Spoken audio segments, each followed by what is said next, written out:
Welcome, my friends, to our distinguished guests who are joining us from around the world. It's now 7 a.m. in California, 10 a.m. in Washington, D.C., and 6 p.m. in the Kingdom of Saudi Arabia. Regardless of the time that it is where you are, I thank you for seeing the importance of spending some time uh, with us today for this very important webinar. My name is Delano Roosevelt. I am the President and CEO of the National Council on U.S. Arab Relations. We are a 41-year-old nonprofit organization based in Washington, D.C., with our foundation firmly set in education. It is my honor to welcome you to today's timely and critical, I might add, discussion. The topic is going to be President Trump's Gaza plan and the Emergency Arab Summit that will be taking place in a few days. What lies ahead for the U.S. and Middle East diplomacy? As we stand just days away from the emergency, a pivotal moment in U.S. Arab relations, President Trump's proposal for Gaza has ignited intense debate among policymakers, diplomats, and analysts, raising urgent questions about its regional. This meeting is being recorded. Distinguished panel of experts who you'll be hearing from in just a little bit. They will be providing critical insights into these pressing issues. We will begin our discussion, however, with a keynote remark from His Excellency, Mr. Hossam Zaki. He is the Assistant Secretary General of the League of Arab States, whose expertise and leadership in regional diplomacy make him a uniquely positioned individual to offer valuable perspective on the Arab response to this ever-evolving situation. His Excellency, Mr. Hossam Zaki, is a seasoned Egyptian diplomat with extensive experience in Arab and international affairs. Since assuming the role of Assistant Secretary General of the League of Arab States in 2017, he's played a key role in shaping organizations' diplomatic engagements and policy initiatives. Prior to this, he served as Egypt's ambassador to Brazil, Egypt's ambassador to Brazil, and he was a senior advisor on the Middle East for successive Egyptian foreign ministers from 2007 to 2012. Throughout his career, Mr. Zaki has been deeply involved in mediating regional conflicts, coordinating Arab foreign policy, and strengthening diplomatic ties between the Arab world and the international community. His insights today will provide valuable context on how Arab states are approaching the challenges and opportunities presented by President Trump's proposal for Gaza. My friends, I now give you His Excellency Hossam Zaki. Dear friends, I wish to thank the National Council on U.S. Arab Relations for this invitation to participate in this important webinar on the outlook of the Arab region in 2025, with a special focus on Palestine. Last year, and the end of 2023 were momentous and destabilizing. They were marked by the Israeli war on Gaza, which extended to the regional scene as well, with deep implications for the future of our region. The war on Gaza was not only brutal and inhumane, it was designed to bring a certain outcome. The military operations and the way they were conducted entailed massive forcible transfer of population by the millions inside the Gaza Strip. The offensive including the massive, unprecedented destruction of public and private property in Gaza, were designed to pave the way for the transfer of population outside the Gaza Strip territory. The ideas of transfer, ethnic cleansing, and forcible deportation are not new, unfortunately. They were on the extreme fringes of Israeli politics for a number of years. But unfortunately, they came to mainstream Israeli politics recently, and especially after the formation of the current Israeli government, with extreme personalities participating in this government.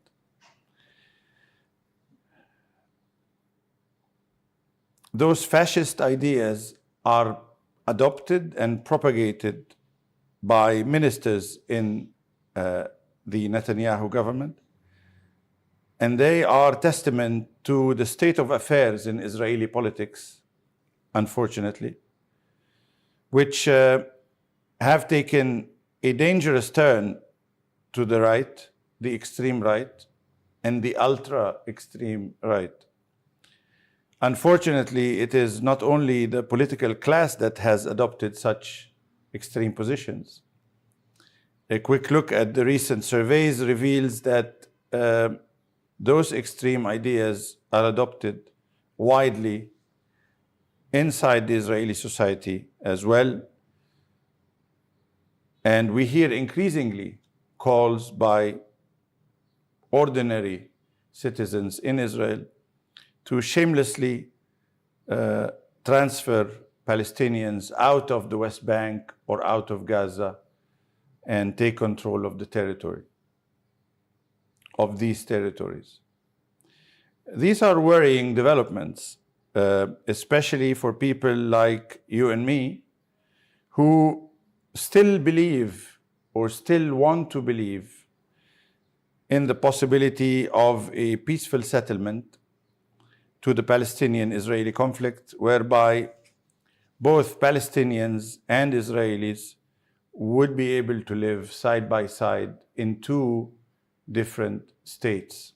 Now, what became more worrying was the moment when we heard the President of the United States adopt such ideas, or even without adopting them, just thinking of practically proposing some plan to take over Gaza Strip, move the population away, and rebuild it in a new modern way as a Riviera, and thinking that this would solve the problem. Now, I have said, just as much as other Arab politicians, diplomats, and leaders, that such ideas are unworkable plans for the Middle East, for the Arab-Israeli and the Palestinian-Israeli conflict. Why do we say that? Because transferring the population of Palestine outside the Palestinian territory is not going to be possible. The two major neighbors of Palestine, Egypt and Jordan, explicitly refused those ideas and explicitly said that they would be glad to work on plans that would enable the Palestinians to rebuild their lives, to rebuild their homes, to rebuild what was destroyed by the Israeli war machine while remaining on their land. Those are the ideas that we think are workable. ideas of transferring the populations of Palestine outside of Palestine are immoral, illegal, contrary to international law, and they would represent imminent danger to those countries where those populations are going to be or are supposed to go and reside. Why is that? Because we think the Palestinians, if forcibly transferred, are going to try to go back to their homeland as they have been throughout the past 80 years. Now, we can discuss a lot about such ideas, but fortunately, we heard that the U.S. president lately has said that he is not going to force his plan, which is for us good news. On the other hand, there will be an Arab summit meeting here in Cairo on March 4th, which is next week, to discuss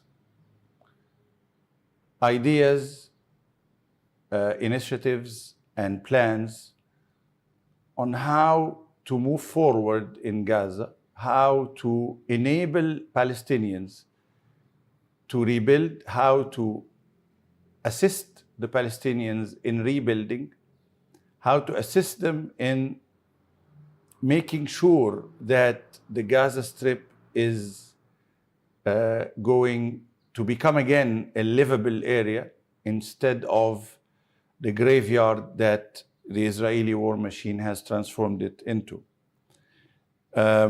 We think that those ideas will be adopted during this summit, and we think that the summit will have an impact on the current debate on how the Arab-Israeli and the Palestinian-Israeli conflict is going to be managed from now until the day we hope is going to witness the end of this conflict and the establishment of peace. Someone would ask, is it still possible to talk about peace even after a devastating war like this? To which I immediately respond, yes, if we do not talk about peace during such times, when would we talk about it? This is the right time to talk about peace. This is the right time to invoke the two-state solution, the solution that has gathered the support of all the international community. We have established a coalition of countries, a global coalition, for the establishment and implementation of the two-state solution, led by the European Union, Arab League, Saudi Arabia, Egypt, Jordan. And we have over 100 countries participating in the meetings of this coalition, meaning that we have a huge international support. Unfortunately, the United States of America, which has for years, since 1991 in Madrid, 93 in Oslo, has advocated the two-state solution as the only solution forward, now seems to be backtracking and now seems to be sort of halting its support for this idea of the two-state solution and the objective of the two-state solution. We regret that. But we will not despair. We will not give up. We will continue to work with those on the United States administration who still believe in peace, who still believe that the Palestinians have the right to self-determination, to statehood, to freedom on their own territory, on the Palestinian territory that was occupied in 1967, including East Jerusalem. We think this is the right path forward. This is actually the only path forward if we seek peace. If we do not seek peace, for those who do not seek peace and who seek hegemony, that is a completely different story and a completely different question. We want to believe that time is not too late. It is not too late to work on the implementation of the two-state solution. We want to believe that this way forward is shared by many within the United States community and within those who believe that peace should be the order of the day, that peace should be established between Israelis and Palestinians. We understand very well the challenges facing the two-state solution after October 7th and after 16 months of utter Israeli brutality. However, as I said, pursuing the vision of the two-state solution, we believe is the only way forward. We do not want to lose the American support for this idea because it will deal a deadly blow for the international effort. We want to continue to believe in American support for the dignity of all, for the dignity of Palestinians as well as Israelis and as well as other human beings on the face of this earth. Palestinians are a proud people. Palestinians refuse to be defeated, refuse to be demeaned, refuse to be decimated, and they are steadfast in their defense, their values, objectives, statehood, independence, liberty, freedom on their own territory. We stand by them. We in this Arab League stand by them. We will continue to do so, and we urge you to continue to do so. And I specifically appeal to all of you to continue to work for peace, to continue to work for the two-state solution, because this is the only way forward. And other than that, we will only have a one-state apartheid regime, and this is something that is going to be very difficult to accept in the 21st century, in the middle of the world, in the heart of the world, in the Middle East. This is something that we consider to be unacceptable. I thank you. I wish you useful and fruitful deliberations, and believe in peace, believe in Palestinians and Palestine.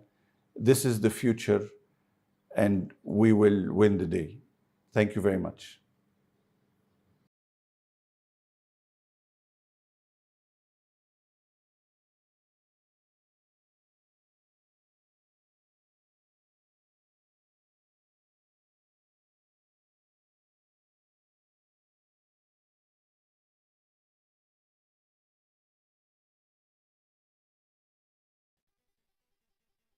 Turning to our esteemed panelists who bring their unique experience in U.S. foreign policy, global intelligence, and regional affairs. Today, we are honored to have with us a longtime friend of the National Council, Ambassador James Jeffrey, former U.S. Ambassador to Iraq, Turkey, and chair of the Middle East program at the Wilson Center. Also joining us is a dear friend of mine, Mr. Norman Rule, non-resident senior advisor with the Warfare, Irregular Threats, and Terrorism program at the Center for Strategic and International Studies, which is also known as CSIS. We also have Dr. William Lawrence, Director of North Africa Area Studies and Senior Academic Fellow at the National Council on the U.S. Arab Relations. And to guide this discussion as our moderator today is Dr. Fadi Hilani, Senior Academic and Research Fellow in Residence at our very own National Council on U.S. Arab Relations. Gentlemen, I thank you all for joining us and looking forward to a dynamic and insightful collaborative conversation. Dr. Hilani, the floor is yours. Thank you very much, Mr. Roosevelt, for this very generous introduction. And I would like to capture on a few points which our speaker, Mr. Zaki, has mentioned and referred to. So obviously, talking about President Trump's plan to overtake Gaza, evacuate its citizens. The Arab Summit obviously is meeting next week to discuss this plan and initiate an alternative Arab plan for this. Understandably, as we heard from our speaker, there is very much dissatisfaction from the Arab states with this plan. Mr. Zaki referred to a unified plan by the Arab states to propose to the U.S. administration as alternative to the plan to evacuate Gaza. Also, Mr. Zaki underlined the importance of two-state solution and the need for an American support for any Arab initiative in Gaza, of course. However, very importantly, we have heard, and also that has been mentioned by Mr. Zaki, about a change of tone by President Trump. Many have said that Mr. Trump, after initiating that plan, he softened his earlier position, whereas other analysts have seen this as a diplomatic or a kind of a tactical adjustment to maintain leverage in negotiations. With this argument in mind, let me ask you, Professor Jeffrey. Obviously, the Arab states are heading to the Arab Summit next week to discuss that alternative plan, which we have been referring to. So this coming plan, how do you expect it to look like? And what impact do you think it will have on U.S. Arab relations, thinking especially with states that are seen as U.S. partners like Saudi Arabia, Jordan, and Egypt? Thank you, Hadi. And Mr. Roosevelt, I'd like to thank you for having me on today. First of all, as our first speaker said, it's unlikely that President Trump's plan is feasible, and there are some doubts as to whether he actually meant it as it was laid out. I'm not a certified explainer of Donald Trump any more than anybody else, although I worked for 2.5 years in his administration the last time. I would say that he throws out outside-the-box ideas that need outside-the-box thinking, be it on Ukraine, be it on Gaza, but the specific ideas may, in the case of the minerals in Ukraine, or may not, I believe in the case of bringing everybody out of Gaza, actually survive the first contact with reality. However, what is happening is new energy to Arab thinking about the day after. It's long been the approach, certainly it's what we took at the Wilson Center with a group of people from the think tank community a year ago, and we put together a Gaza day after plan that's on our website. And it resembles very closely the plan that the United Arab Emirates have pitched both to the Israelis and to the last administration, involving an international presence with security, humanitarian, and reconstruction authority in the Gaza Strip for an interim period with some role for the Palestinian Authority. As we see, they already are playing a role at the Rafah crossing, but various plans envision somewhat more. I suspect that the Arab states will come up with some variant of this approach because it's very hard to see a major alternative. The devil is in the details of all of these things, and we can talk about some of the things I would underline later. But I would just say that it's good that they're going forward. But the most important thing is not the plan. The most important thing is whether in the three-phase negotiations, ceasefire negotiations now underway, that Israel and Hamas come up with an understanding of what Gaza will look like the minute that the last Israeli forces leave. The Israelis will not accept, I believe, any governance or overt security role of Hamas. Secondly, if Hamas does have a governance or overt security role, it's very hard to see how an Arab plan of any sort would work, and even more difficult to understand why the international community, be it banks in Europe or investors in the Middle East, would put money into a place that is likely, once it's rebuilt, to be blown up again. So the most important thing to watch in the days ahead is whether these negotiations bear fruit. If they don't bear fruit, the Israeli military will stay in, the ceasefire will eventually break down, and we'll be back to war. If they do bear fruit, we need to look at the specific details, particularly the role or non-role of Hamas, before we can judge how effective any plan by the Arabs or anybody else will be. Thank you. Thank you very much, Ambassador Jeffrey. Very much, it's an out-of-the-box plan, no doubt, and it doesn't come actually without risks. Part of the things which you mentioned has to do with the military, obviously, because there are regional security risks coming with this plan. And I would love to take this to Mr. Rule to tell us a little bit about those security risks. So, Mr. Rule, obviously there are concerns from some Arab partners that this plan in Gaza can destabilize the region as it comes possibly with some security risks. Do you foresee, if that plan is implemented the way it is, that there could be some involvement of U.S. military and intelligence operations? And if that happens in a way, will the Arab partners ask for some more security guarantees from the United States? Good morning. Thank you for the question. It's an honor to be associated once again with the extraordinary National Council, which has done so much for U.S. Arab relations over so many years, and to see my good friends Del and Jim and Dr. Lawrence and others. It's an impressive group today. I think the way I would look at this is, to begin, we have some very positive aspects that we shouldn't lose sight of. An American president in the first days of his term has made a significant proposal regarding the Arab-Israeli issue and the future of the Palestinians. Now, you can say you don't like the proposal, you have problems with the details, or don't think it'll go anywhere, but for a U.S. president to make such a step so early in his tenure is something that we should welcome. That step also involved a long-term U.S. commitment to the region, which again is important.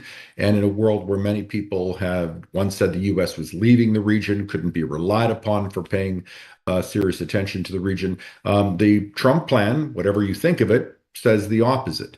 It does come with some significant risks were it to be executed. Even if the thousands of Palestinian gunmen, the Hamas gunmen, are disarmed, you are taking militants, and in this case, with the Trump plan, sending them to Egypt or Jordan. So you have this destabilizing presence, which would certainly attempt to rearm itself, and if not, attack the host governments, as we saw in Black September, attack Israel from those locations, as we saw when the PLO was moved out of Jordan following Black September and attacked Israel from Lebanon. You also have some economic issues. When you have a large population of Arabic-speaking refugees that would be moving into Jordan or Egypt, they would be competing with the local carpenters, plumbers, etc., and they could have an economic destabilizing aspect on those economies. And last, the international community doesn't have a strong record of paying for and sticking to these issues. And if I were in Cairo or Jordan, I would wonder if in 6 months will I be stuck with the bill, and what is the role of the Israel? What is the commitment of the Israeli government really? But going to your question and to Jim's eloquent and very strong statement, you cannot bring investments into Gaza unless you do something about the criminal gangs and the Hamas gunmen. We saw at a certain point in Iraq that you win the war less by weapons and more by concrete, building safe areas and keeping militants out. If we just pour a vast amount of money into this area, the gunmen will take control. And there's a broader strategic risk that goes with this. Saudi Arabia and the Gulf are committed to a relationship with Israel once there is a two-state solution, in part because of the economic engagement this brings between the Gulf and Europe as part of a chain that goes from Europe, the Gulf, to India to Asia. It's not reasonable to expect people to build transportation lines, communication lines, energy lines across a territory that, as Jim correctly stated, if not attacked and blown up by Palestinian militants, would then be attacked and blown up by Israeli forces in a future conflict. So the future economic growth of the entire region really depends upon dealing with this militant presence in Gaza. Would the U.S. participate? To a degree. The president has not shown enthusiasm for any significant military involvement of the U.S. Anywhere, but it is reasonable to assume that the United States would provide some security counsel and intelligence support to contain terrorism and to assist those responsible for the security to achieve their goal. So to me, whatever plan comes forward, and we do have the Arabs working aggressively right now, it comes down to what do you do to remove the people with the guns? If the guns remain, then the future of this entire enterprise is in doubt. Thank you. Thank you very much, Mr. Roll. Obviously, it's not only security risk, it's a multifaceted risk, security, economic, and obviously the need to remove the weapons, as you mentioned. But this risk is not only economic and security possibly, but also many people think that this plan puts U.S. credibility on the line. And if I ask you, Dr. Lawrence, as your extensive experience in diplomacy, you know that the United States has played a role in mediating negotiations and talks, of course, between the Israelis and the Palestinians and the Arab side. Do you see this plan affecting negatively U.S. credibility in the region, given the public opinion, given also the backlash, if you want, from some of the Arab states towards the plan? How do you foresee U.S. credibility in the future, given that this plan stays in place? You are muted, Dr. Lawrence.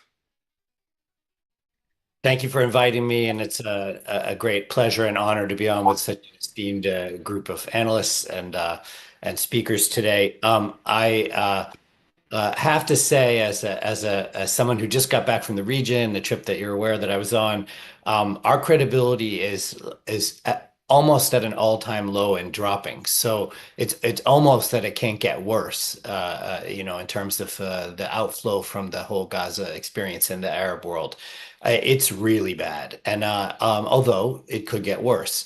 And one thing I think a lot about when I think about what the U.S. does in terms of its foreign policy to the Middle East and how it's perceived is when things are this bad, we just have to give our friends in these countries something to talk about, because right now we're giving them next to nothing that's positive in terms of developments, notwithstanding that I agree with what said and I agree with what Jim Jeffries said, but that's a little bit more in a Washington context than in an Arab context that has legs. And notwithstanding that certain Arab leaders are with us in certain degrees, if you look at Utaiba's comments and some of the other comments, there are things that shade towards the U.S. position. But if you talk about most Arab leaders and most of the Arab street, they are deeply, deeply, deeply against what we are saying to the point that a lot of the Arabs and Arab Americans who are supporting Trump in the media are publicly regretting their support for Trump, given the statements that were made. Let me also say that it's not really a plan. It's an assertion that morphed into a suggestion, and I agree with what the others said about how it means that this may not go anywhere, or it may just be the beginning of a conversation. I don't think it's tactical in the sense that that's the way Trump and the Trump administration uses tactics. I think there are other ways. If you read The Art of the Deal and look at sort of Trump's history of deal making, I don't think that's really the way they operate. It's not the three-level chess or the push over here to get something over here type of negotiations, in my opinion. But I do believe that it's important that they're taking this bull by the horns at the beginning of the administration, as Norm was saying. Let me also say that Hamas has already given the answer. I mean, you can take what Hamas says with a lick of salt, but it has said we're willing to step down the minute any Palestinians are put in charge of Gaza.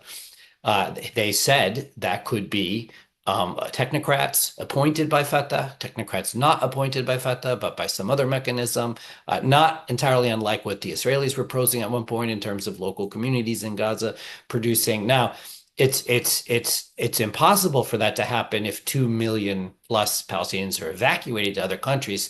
But I don't think that's going to happen. I think, whatever happens, it's going to be some combination of what Trump is suggesting and a large group of Palestinians remaining in place.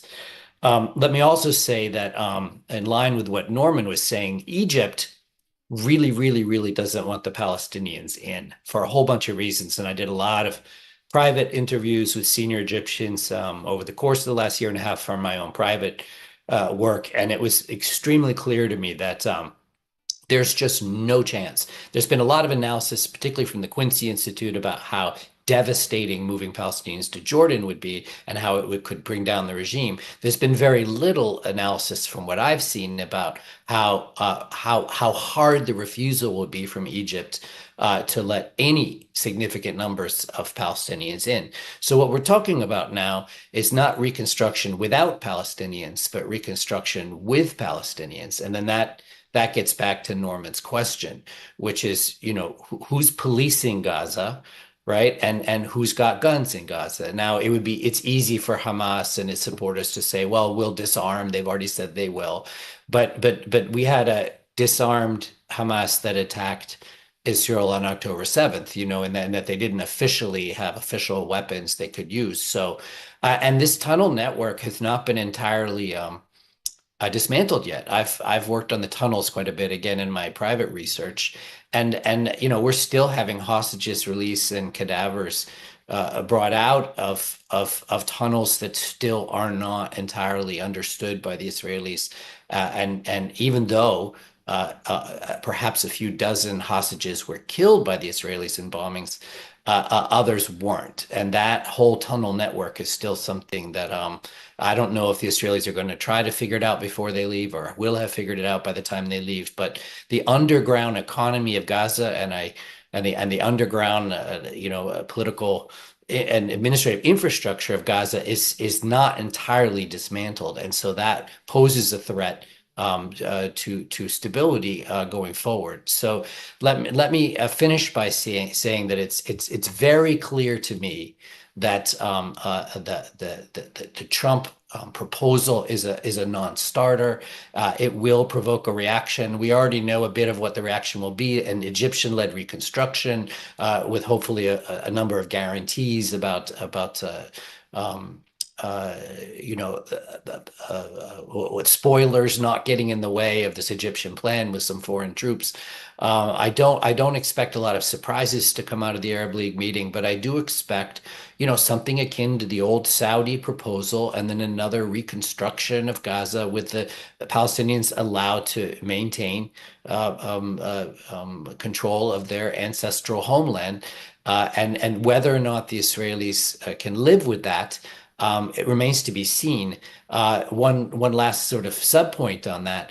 The Israeli far right, which is aligned in many ways with the American far right, doesn't want certain things to happen. But if you look at the polling, the majority of Israelis are okay with something a little bit like what the Arab League, the emergency meeting, will propose. So whether or not the Arab states can line up with the majority of Israelis, or whether this right-wing government will hold sway, remains to be seen. Thank you very much, Dr. Lawrence. And I will come back to this idea about the Israeli internal divisions, about the plan in a minute. But I would like to go back to your earlier point about the risk of Palestinians going to Jordan, and a possible outcome of this is, as you mentioned, a regime collapse, which will take me to another point in this conversation about the power dynamics in the region. And I would like to specifically speak about like the regional dynamics, the power dynamics in the region. And with an eye on Turkey, Ambassador Jeffrey, you were the U.S. ambassador in Turkey, and you have a very good idea about the way the Turkish government possibly sets its strategies. And with the collapse of the Syrian regime and the what many people see as the expansion of Turkey's influence in the region, which for some Arab state is concerning. How do you see the President Trump's proposal in Gaza as shifting some of the power dynamics in the region? We know that the relationship between Turkey and Israel in the last few days has been tense, with Israel conducting airstrikes in Syria, and Turkey trying to reassert its influence there. So, do you see any implications for Turkey's influence in the region, given that Trump's proposal is implemented? Would there be any resulting shift of dynamics with an eye on Turkey? You are muted, Ambassador Jeffrey. Sorry. I don't know why, after all of our comments, we keep on coming back to framing discussions on Trump's plan as a incentive to get the Arabs to come up with a serious plan. It's been very effective. As a way to be carried out, I don't have enough fingers to count on why it won't be carried out. Again, I contrast that with the minerals plan for Ukraine, which is before our eyes about to be carried out. But you're asking a good question about Turkey, and I will go on with that. Essentially, there are three powerful nation state players in the region beyond the Arab world. That is Israel, Turkey, and Iran. For the moment, because of the events of the last year and a half, Iran has been decisively, perhaps not permanently, but decisively weakened, and has lost much of its influence through its proxies, through its missile arsenal, and several other factors in the region. That leaves Turkey and Israel as the last two of these major powers standing, and an area, Syria, where they rub up against each other for the first time. I'm quite concerned about this. Not that it is inevitable that we will have a new conflict. Both Israel and Turkey are basically status quo powers in a way that Iran is not. The problem is, as we all know, Israel defines its status quo security status in a very aggressive way, as we're seeing in southern Syria, as we saw in 1982 in Lebanon, and on and on. Turkey also sees its defensive near abroad policies in a very aggressive way, as we see in Iraq, as we see in northern Syria, as we see in the Caucasus. And so there's a danger that inadvertently the two will come together. The anecdote or the medicine for this kind of thing is effective American leadership. The U.S., particularly Donald Trump, has good relations with both Turkey and Israel. My problem is that while this administration, as Noam noted, has been very aggressively, despite all the talk of pivoting to Asia, focused on the region from day one. The first call was to the Saudi Crown Prince. The first visits to Washington, we saw our first Prime Minister Netanyahu, then we saw King Abdullah, and all the other actions. The role of Mr. Witkoff indicate a very strong American presence in the region. So I should be relieved, except I'm not, because the one place where the United States isn't doing very much, and what little it's doing is counterproductive, is in Syria. And if we don't quickly focus on that, if we don't figure out a way to calm the potential tensions between Israel and Turkey. And I was just in Israel and I heard a whole lot about that. And I have constant contact with the Turks. I hear a whole lot about that. Then believe me, we will be discussing less Gaza and more Syria in the weeks and months ahead. Thank you very much, Ambassador Jeffrey. You just gave me the answer I'm looking for, and I can assure you the reason I keep framing Trump's proposal is to get that sort of answer. So thank you very much. And the idea of speaking about Turkey as a regional power will, of course, bring us to Iran. Mr. Roll, you have, of course, an extensive experience working on the file of Iran, and obviously there has, because of the Israeli-Palestinian context, conflict, there has been a lot of pretext for Iran actually to expand its influence in the region. Obviously, with its proxies, we have seen after October 7 a lot of confrontation, sometimes direct, between Israel and Iran. With that, again, Trump proposal in mind, and with the renewed maximum pressure policy, which President Trump's administration reimposed on Iran, how do you see Iran adjusting in these new dynamics of the region? I think that to begin, we need to understand who we're talking about when we say Iran. The Supreme Leader will be 86 in mid-April, but most Iranian leaders are in their early 60s. Their worldview is shaped less by the revolution or the Iran-Iraq War and more by events since 2001 or 2003. In some ways, the Iranians are in a situation that they've experienced twice before, with characteristics of great power friction, regional weaknesses for Iran, the threat of military action, recent unrest within Iran, unprecedented economic problems for each of these times. And in 2003 and 2004 and 2013 to 2015, the Iranians responded by shutting down their nuclear weapons program, making nuclear concessions. But what was a constant in both of those previous examples was it took a long view of how it was going to respond to the regional threats and challenges and opportunities. Hamas is not gone. Lebanese Hezbollah is not gone. The Houthis are essentially untouched, although their capabilities have been degraded. The Iraqis are less certain than they were in the past.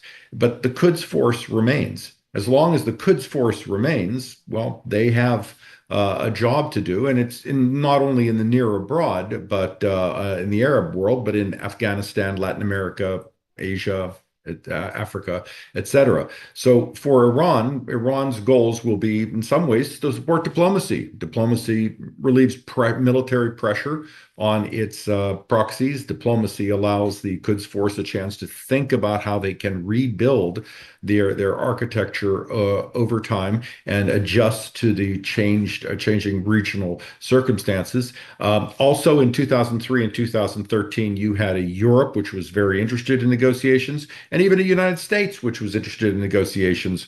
Condoleezza Rice flying to meet the EU3 in 2003, 2004, 2005 timeframe, and of course JCPOA. So for Iran, this is a moment of great vulnerability. They may never be able to recover from this vulnerability unless they can come up with an air defense solution to Israel's robust F-35, F-22. And I'm not sure if a system exists in the world that's capable of doing that, but that's for military experts to talk about. But if you are Iran right now, you need to buy time, get through leadership transition, make sure you don't do anything that sparks unrest, and give the Quds Force time to reassert itself in the region. eyes on Iran, obviously, and of course, many challenges ahead. But let me go from Iran to Saudi Arabia, since we are talking about possibly power competition in a sense. And Dr. Lawrence, like the U.S. In the first Trump administration, maintaining good relations with the Gulf states, was able actually to come up with the signature, of course, of the Abraham Accords between some Arab states and Israel. And of course, President Trump came again to the White House with the promise that he's going to expand those Abraham Accords with the hope that Saudi Arabia will normalize relations with Israel. We know that the Kingdom of Saudi Arabia, of course, has conditions for this normalization, including, of course, a two-state solution, recognition of Palestinian rights, so on and so forth. With this plan coming forward with the new, of course, dynamics in the Middle East, what do you think the chances for this normalization is? Do you think this proposal or the alternative Arab plan will pave the way for better or less chances for Saudi Arabia to normalize the relations with Israel?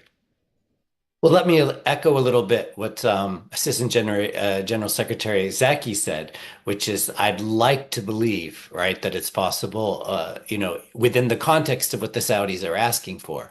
And it always bears repeating that when the Saudis normalize, that opens up the way not only for the rest of the Arab League, but for the 50 or so Muslim plurality, Muslim majority, Muslim plurality nations to join in normalizing as well. So that's the North Star. That's the ultimate goal here, of Abraham, 2.0, 3.0, on down the line. But you have to have, and the Saudis are right about this, and it's in line with how most Arabs and Arab leaders feel. You have to have a viable pathway to peace.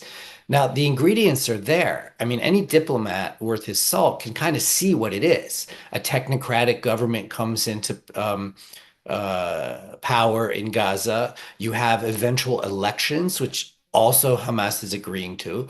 You have a democratically elected Gaza Authority come into play, right? And then that becomes part of the Fatah, whatever that authority is, coming together, and then you have the grains of a Palestinian state being formed that could actually become something. The main obstacle, and Trump figured this out from the moment he arrived in the presidency, the main obstacle is Netanyahu and his hard right allies in the Israeli government who are dead set opposed. And let me say something that isn't repeated often enough. There was an Israeli minister, I think about 3 months ago, and I can't tell you which one, but I can look it up for you, who said, "You kill us, we take your land." And there's this new feeling on the Israeli right that they get to keep parts of Lebanon and they get to keep parts of Syria, and they can take more control in East Jerusalem and in the West Bank, where it's being ramped up right now. And in Gaza, where the meetings of the old settlers who settled Gaza last time have been going on outside of Gaza, and they're ready to go back in, right? So this is the main obstacle, right? Can you keep the settlers at bay? Can you keep the Israeli right not getting in the way of Israel being able to, have a cohesive government and govern and make peace? And I don't see yet how that will come together. It also bears repeating, and it hasn't been mentioned yet, that the commission that will be held on what happened on October 7th, will eventually take place in Israel. That will threaten Netanyahu's position if he hasn't already stepped down at that point, once we have a proper ceasefire. And the whole question of why so many troops were moved away from the Gaza border up to the West Bank to assist settlers in new land grabs will have to be discussed. Because that was the strategy prior to October 7th. It wasn't a Muhammad Ali rope-a-dope where they wanted a Hamas attack, which is what the conspiracy theorists say. It was an attempt to shift forces to the West Bank because that was the main prize of the Israeli right and the settlers, more than Gaza. So with that in mind, I can see a Palestinian state coming together. I can see a viable plan being created. I can see the Saudis signing on, and I can see, most of the Arab and Muslim world Abrahamizing, with some degree of enthusiasm. I mean, look how happy the Moroccans are with their normalization, and at least in terms of the tourism and everything. So, and the UAE in its own way has been, doing amazing things through their normalization. So, all of that to say that it comes down to who can get the hard right of Israel and the settlers, to back off of the hardest of their demands, and who can help move Israeli politics back towards the center a little bit, and then anything's possible. Mhm. Right. So very challenging, obviously, and there is much to think about here in terms of Israeli interdynamics in that sense, which I will be coming to in a minute. But I would like to shift gears from regional powers to international powers, and how very much like there was an argument a few years ago about whether the United States is retreating from the region, is no longer very much interested in the Middle East, and now with President Trump obviously coming with a plan for peace, and now the Arab Summit next week is coming possibly with an alternative plan, which may or may not make the relationship between the United States and the Arab states better, pave the way for peace. I would like to think here about China and Russia, talking about international powers. And how far, Ambassador Jeffrey, do you think there is much in the coming month for both powers, China and Russia, to invest in, given plans for peace in the Middle East and plans for Gaza? How do you see the dynamics between the Arabs and the United States will be a context for China and Russia to invest in? Well, it has always been the case, and more so now, because while I'm of the opinion, as I stated earlier, that the United States is not pivoting out of the region, there's always questions. So therefore, there's always hedging, and the hedging has taken on perhaps a new significance with several developments. One is, while the news mainly for Iran has been bad over the last couple of years, its closer defense relationship with Russia, largely driven by the Ukraine conflict, because believe me, they had a lot of disputes among themselves in Syria, and the economic relations with China, fueled by, lubricated specifically by Iranian hydrocarbon sales, is the only good news. However, neither of these represent for Russia and China a regional strategy. China, from the standpoint, I have a fair amount of ongoing contacts with both senior Chinese and senior Russian. We could call them academics, but they're more than that. The Chinese are happy to leave the Middle East from the security standpoint to the United States, because the United States, when we're doing our job right, ensures a relatively stable Middle East and the continued flow of hydrocarbons out, and Chinese investments and sales in. That's all China wants in the Middle East right now. With Russia, the quote, alliance with Iran is totally driven by the Ukraine conflict and the fact that Iran has provided some very useful weapon systems, particularly drones, to Russia, in return for which Russia gives high quality modern weapons to Iran. But there isn't a general commonality of interest. Russia, of course, suffered a major defeat in Syria 3 months ago. Its future there is perhaps not totally in doubt, but it will be nothing like what it was before. And as we know, over the last few years, quietly, Russia's role in Libya has certainly not expanded. So Russia's really not a major player in the region. China is a potentially major economic player, but it is not a major security and diplomatic player. Again, a American withdrawal from the region, which I don't believe will occur, but were it to occur, that would be different because the region has so much to offer in hydrocarbons, still one third of all internationally exported, well, one third of all oil produced, just short of half the oil reserves in the world, somewhat less, but still significant.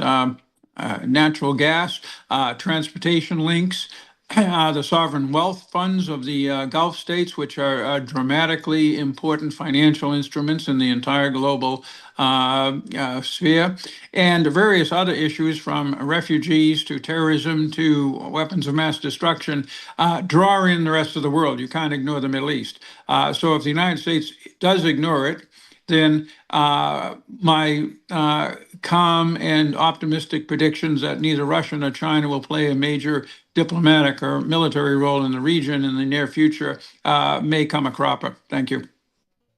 Thank you, Ambassador Jeffrey. And moving from international powers to speak about the inner politics, if you will, of Palestine and Israel. And in your earlier response, Mr. Roll, you mentioned you referred to the necessity and the importance of moving the men with guns out of Gaza. And with that in mind, and with the new plans for Gaza, whether it's the U.S., whether it's the coming Arab plan for coming next week, do you think that President Trump's proposal for Gaza is going to undermine the Palestinian Authority? Thinking about, of course, President Mahmoud Abbas and his administration, do you think the new plans for Gaza are undermining his authority or reshaping it in a way? And talking about the men with guns, do you think these plans will be a pretext for the men with guns to become stronger or weaker? Okay, that's a great question. So I think it's notable that in President Trump's statements, he has said very little, if anything, about the Palestinian Authority. And there are some hard realities about the Palestinian Authority. Abu Mazen is in his mid-80s. He's not popular. There are open questions as to whether, if there were an election, the Palestinian Authority would come close to winning, let alone win. They have not demonstrated themselves to be superb on governance. There are issues of corruption, and within Gaza itself, they would have a hard road to hoe to establish themselves in an area where, according to a recent Foreign Affairs article, the polling took place. Hamas is much more popular than the Palestinian Authority. And that's a challenge because now you want the Palestinians to have their state, their own state. They need their own government. It's got to prove that it can be a real government and will not be either taken over by Palestinian militants, of which there are a number of groups. We speak about Hamas, but the Palestine Islamic Jihad, PFLP, and others are out there, smaller, but they're still out there.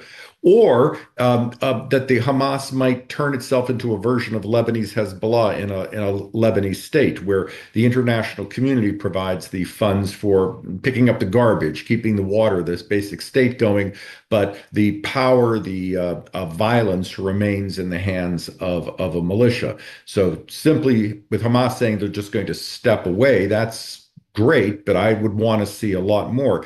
And as we think about this, I have a half jest that if we were to find out tomorrow that Abu Mazen and Netanyahu were in complete agreement on peace and we're going to come up with a great peace plan, how do we think Tehran, the Houthis, and the Palestinian militants would respond to that? And they would, of course, attempt to upset that plan. And we need, I think, as we go forward, not only to define a way for the Palestinians to develop a real government, and frankly, to hold them accountable to a government that doesn't support pay for slay, that doesn't drift into an Iran proxy state, but we also have to buy them some security and some safety and some time and space to go through what will be a difficult process. and prevent Iran and its proxies from destabilizing this. Now, all this said, we haven't even talked about the settlers in the West Bank or the right wing in Israel, which would also have has its views on why the Palestinian Authority should not be in charge in the region, and indeed whether or not the Palestinians should even stay. There were some on the right who were quite pleased with the prospect of moving Palestinians out. So this is complicated, but I have to say it becomes a lot easier if the Palestinians demonstrate they have the capacity for good governance, and the international community buys them the space and gives them the security to demonstrate that against a foe which has been quite violent. Hamas has killed a lot of Palestinians in the past as well as Israelis. Thank you. Very much, Mr. Roll. And I would like to take a similar question, actually, to Dr. Lawrence, but about the Israeli inner politics, which you hinted to several times in your earlier responses. So we know that there are some in Israel who support an aggressive posture in Gaza, given, of course, what happened on October 7, whereas there are some who think that such an aggressive stance could backfire, actually, towards Israel. Can you tell us more about these inner Israeli dynamics? Is there like a division between the security military establishment and the political framework in Israel regarding how plans in Gaza should move forward, given also the U.S. plans to move in? What are the Israeli inner dynamics working here? You're muted, Dr. Lawrence. The proper answer would take about a half an hour, but I get it. I think the crux of it, when I look at Israeli society, I think about the sort of the peacenik left. A lot of these people who were the people killed on October 7th, right? But there's this group of left and parties, and of course the Arab parties and all of that who are right in line with everyone's best aspirations here. And then there's that big middle in Israeli politics, which includes the military and security, and intelligence establishment that wants a proper relationship with Palestinians, that wants something akin to good relations, if not a two-state solution, because there's a lot of heartburn right now about even talking about a Palestinian state in Israel, and it doesn't do well in polling or in the Knesset. But there's a desire there in the middle to have proper relations. I mean, we often forget that 20% of Israeli citizens are Arabs, and so that there's already a bit of integration that goes on there, even though most Israelis, according to polling, don't have a Palestinian close friend or contact, and so there's that side of things. And then there's this, as Mr. Zaki said in his remarks, there's this growing right and mainstreaming of right, and then he said ultra right, and then he used another word,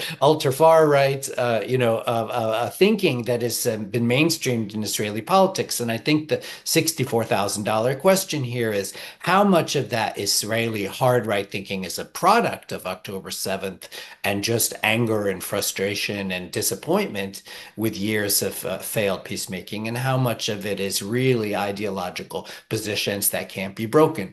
And I'm not absolutely clear, but one thing is true, that when peacemaking is going on, Israelis tend to favor it, and when peacemaking isn't going on, they tend to be against two states and those sorts of things. So I think the thinking of Zaki, the thinking of myself, the thinking of people that hope for peace, including I think everyone in this panel, of course, the hope there is that as we move through phase 1 of the ceasefire, phase 2, phase 3, we begin to have a softening of Israeli opinion and some new divisions between the hard right and the center about what's possible, and then a sort of reversion to that Oslo type polling and Oslo type thinking that we had before. And when you talk to Israelis, they're all over the map on predicting, whether or not that would even be possible in the wake of October 7th. Then there's the issue of, moving slowly versus moving quickly. I think it's one of the reasons a lot of American and Arab leaders talk about a viable path to a Palestinian state rather than the creation of a Palestinian state. But certainly Israelis have been stung hard by the October 7th attack, and it's going to take some doing. And to use your phrase, Fadi, trust building, to move Israelis in the direction of even contemplating a Palestinian state on their border. Right. Thank you very much, Dr. Lawrence. Obviously, much hope for the region. And talking about this, many still are concerned about Iran, which we asked about earlier. But I would like to take here a question from the audience, which is directed to Mr. Roll, since it's about Iran. So the question I have here, Mr. Roll, is about the nuclear program of Iran. And the audience are asking, so how should we understand the Iran nuclear program and the threat it poses not only to Israel, but to its Gulf neighbors, including Saudi Arabia? The traditional definition of a nuclear threshold state has three components. A technical component, does Iran have the technical capacity to build a nuclear weapon? I think the answer there would be yes, based upon the what is in public on the Ahmad nuclear program they had in 2003 and the nuclear cache of documents that the Israelis spirited out of the country. The second aspect of this is, do they have an architecture that is capable of sustaining an effort to produce a nuclear weapon? And the answer there is yes, although it's not yet shown that they have an architecture to produce a warhead, but that's not deemed as something that is insurmountable. And last, are there policies that are in place to exploit this particular status? And what you've seen Iran do over the last 5 to 7 years is gradually increase the capacity of its nuclear program while using that program as a shield against pressure on other issues. In essence, saying, if you push me too hard on terrorism, oppression of my own people, militias, et cetera, it will cause the hardliners to take the final steps to a nuclear weapon. Now, with all of this said, Iran has a very poor performance with the IAEA. It's built enough, it's developed enough, created enough enriched uranium for multiple weapons.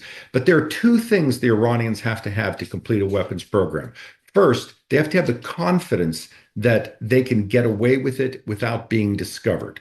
And the second, they have to have the confidence they can get away with it, and if discovered, that they won't be the victim of a devastating military strike.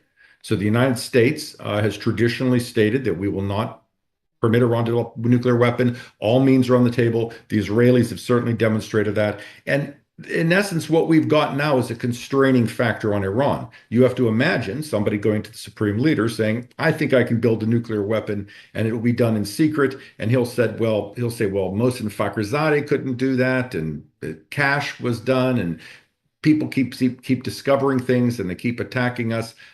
Why do you think we're going to survive? And I don't think there's an answer to that. If the Iranians built a weapon, the Saudis have stated they would follow. I'm not sure that's the case, but that is a public statement. There are concerns that Egypt and perhaps Turkey would follow. It would be a terrible thing for the region. But we shouldn't exclude that right now Iran's threshold state has allowed it to, in essence, use that as a shield with the international community to say, don't push us on other areas, or we can take these final steps. Russian Foreign Minister Lavrov was in Tehran. One can't help thinking that given the other events that are taking place, that the Trump administration's efforts to pry Russia from Iran, China, North Korea may be playing out with that Lavrov visit to see if the Russians could push Iran to contain its nuclear program. Russia doesn't have a tremendous amount of influence over Iran, although they do have military relationships, and the Iranians have good reasons to be suspicious of Moscow's long-term fidelity. So I'm not sure how far that would go. But in the short term, as long as the Iranians believe that we're going to find out if they build a weapon and they're going to suffer a terrible military strike from at least Israel, not the United States, I personally believe we have time to pursue diplomacy or other options, but Jim or Dr. Lawrence may have alternative views to that. Thank you. Thank you, Mr. Roll. Of course, I would love to hear from Ambassador Jeffrey and Dr. Lawrence about this, especially that Iran is obviously in a way desperate given the blows it received from the defeat of its proxies in a way in South Lebanon, Hezbollah, and the collapse of the Assad regime in Syria. All these have been seen as possibly defeats to Iran's expansion policy in the region. I don't know if Ambassador Jeffrey would like to say more on this. Go ahead, please. Thank you, Fadi, and I agree with you. Look, Noam knows a hell of a lot more about the Iranian nuclear program than I ever will, but I know a bit about making decisions in a similar situation, although not as serious, the Al-Kaba site in Syria. And I'd say the following. First of all, Iran's nuclear program, as Noam said, served as a deterrent and fed dramatically to the assumption of the past 20 years that Iran could not be dealt with militarily because it had escalation dominance up to and including racing to a nuclear weapon, but could be dealt with diplomatically. That was the logic behind the JCPOA, the European efforts and such. The reality is that the last year and a half has proven that theory wrong and quite the opposite. Iran over the last 20 years has not been deterred diplomatically, and it has been dramatically deterred, or at least in part defeated, by military action.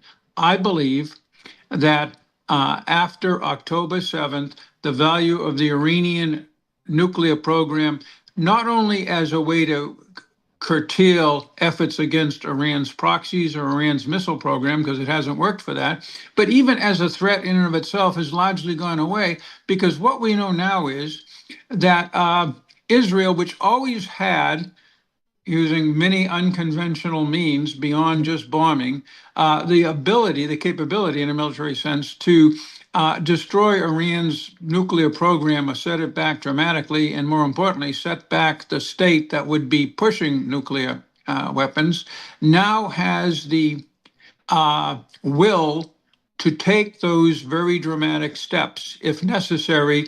And the Iranians know that. Israel, after October 7th, will do whatever it takes, whatever cost in its diplomatic recognition around the world, which Israelis don't care about, whatever cost in Israeli troops, which the Israelis do care about, they will take down that system.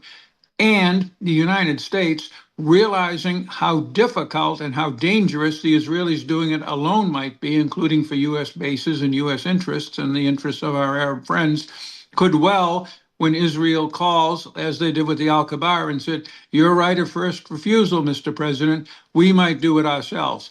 I think the Iranians understand this, and I think they'll continue to threaten it. We see the latest IAEA report, which is concerning. I don't think they're going to take the last step. But again, Noam is the expert on this, not me. Thank you, Ambassador Jeffrey. Yes, Bill, please. I'll defer to both of them on what they're speaking about, but I think I can add a couple of quick points on Iran. And I do debate Iranians all the time and engage with academics in Iran and have the following thoughts. First of all, there is a group of Iranians that want a second JCPOA. They worked for it, and maybe not sufficiently, maybe not, but they're and I would add the Iranian population wants a reopening very clearly. So there's a certain amount of desire to reconnect and reopen up to the West that should be exploited at points where Iran is down. It's not just when Iran is in a strong position. Second of all, Iranians, I don't believe, at having spoken to a lot of Iranians over the years, that their main goal when it comes to opposing Israel and fighting Israel with all these proxies is really ultimately about Israel. It's ultimately about Iran's own hegemony and Iran's own defense of its borders and Iran's own sort of comfort in the region and position in the Arab countries and defense of its borders. It's near abroad, to misuse a phrase we use for the Russians and the Chinese sometimes. So, if Iran, through future negotiations, through future diplomacy, future engagement, can get the types of guarantees, comfort, I'm speaking almost in a Mearsheimer way when he talks about Russia, which I don't agree with him on, but I'm aware that I'm doing that. But if Iran can get the kind of comfort that it needs in terms of its defense of its own borders and its own standing in the region and the Shia populations in the region, I think Israel can be talked towards backing off of Israel in a lot of this proxy warfare. Again, not in the short term necessarily, but in the long term. Those are my 2 points. Thank you very much, Bill. Of course, we have to wait and see. So I have one more question from the audience, which I would like to direct to the three of you, please. And you can approach it from any angle you would like to. Possibly you referred to many of these points in your responses, but to put it possibly in a nutshell. So what key factors will determine whether the Trump administration's plan for Gaza succeeds or fails in the coming month? I'll take it first from you, Ambassador Jeffrey. Again, I'm not going to comment on it. This plan has already died. It's going nowhere. So we have to think about an alternative plan possibly to succeed, and we should be thinking about the Arab Summit next week. Mr. Roll, any input on this? I stand with Jim, so I would just maybe my answer would be the Palestinians need to show that they can produce a peaceful state that can stand on its own and won't be subsumed in the violence of an Iranian proxy, which again hasn't gone away and can be reconstituted over time. I think that for the Arabs, or even in the Trump plan, wherever that happened, the Palestinians have to show that they can create a state that won't become a terror state next to Jordan, which would be terrible, as well as Israel and Saudi Arabia. Thank you. Bill? I have to agree with Norm and Jim. I'll just sort of piggyback on what Norm was saying. I mean, we often say the Palestinians have to do this and the Palestinians have to do that, but my response is always, well, and the Israelis have to do this and the Israelis have to do that, and there has to be some good faith shown on both sides, and again, a moving of Israeli politics off of its. And I found the word, it was ultra extreme right, was the phrase that Jackie used, moving Israel off of the mainstreaming of ultra extreme right positions back towards an Israel that can live with its Arab and Muslim neighbors. And that's going to take some work, and it's going to take some leadership internationally.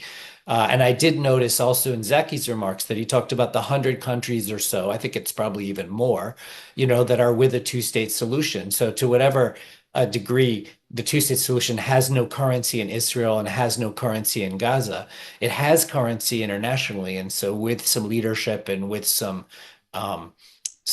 effort, to work through the phases of this ceasefire and demonstrate some goodwill and some international interest and continuity of interest, we could help move both populations back towards a more pacific set of positions that make peace possible. And let me just remind everyone, neither Israel nor Hamas want a peace treaty. Both are stated they are against a peace treaty. They want a permanent ceasefire on one side and sort of a permanent possible state of war on the other side. But there's no stated goodwill on either side yet about a peace treaty. And so that has to be built up over time. Thank you very much, Bill. I think I have time for one final question from the audience, which is to Dr. Bill Lawrence. Looking ahead, how should policymakers and analysts approach the challenge of stabilizing Gaza in a way that balances security, diplomacy, and humanitarian concerns? A very big question, so just take it away. Well, as always, listen before you talk. And make sure you understand, and then analyze, because Gaza is a complicated place with a lot of different communities and neighborhoods and all of that, and different histories and different relationships with the Israeli state over time and relationships with each other.